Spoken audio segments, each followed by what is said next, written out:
Sa Balya Bangir, manipudmot kani Idol Glenn Batuyong Civic Military Parade ken kastapay ada dumapay nga aktibidad iti syudad ti Batak. Anaangay mga idol iti napalpalabas nga aldaw. At man ti report ni Idol Glenn Batuyong. IFM News. Lokal. Idol Glenn, please come in. Baligi ti Civic Military Parade ken Drum and Lyre Exhibition 2025 iti syudad ti Batak nga naangay di Kalman. Nakisalipan da iti tinarway nga Batakenyos, estudyante, uniformed personnels, public servants, civic organizations, educators, city scholars ken naduma-duma nga community leaders.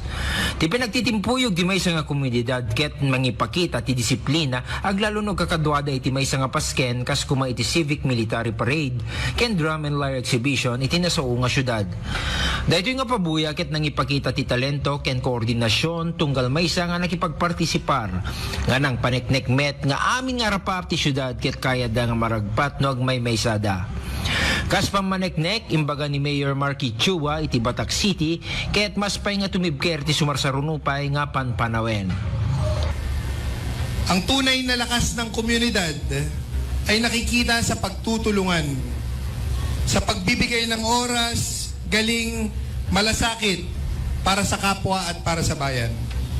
To all our performers and participants, thank you for showing us the value of teamwork and dedication. Pinapaalala nyo na kapag may disiplina at pagkakaisa, may direksyon at kinabukasan. As your mayor, I believe that nation building begins in our commitments in our communities. Nation building begins in our communities and not only confined in the offices or institution. Under our brand, Markang Serbisyo, we continue to promote programs that bring people together, strengthening civic responsibility and encourage our youth to be active contributors in our society. So may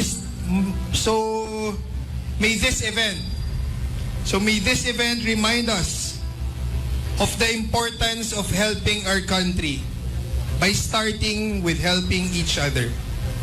Sama-sama, kaya nating gawin ang ating bahagi para sa Batak, para sa Ilocos Norte at para sa Pilipinas.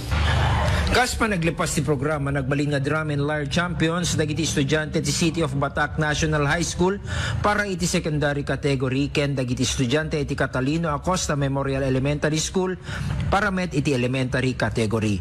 Agpada nga nakiyawid ti tropeo ken 30,000 cash para kadagiti bukod da nga eskwela.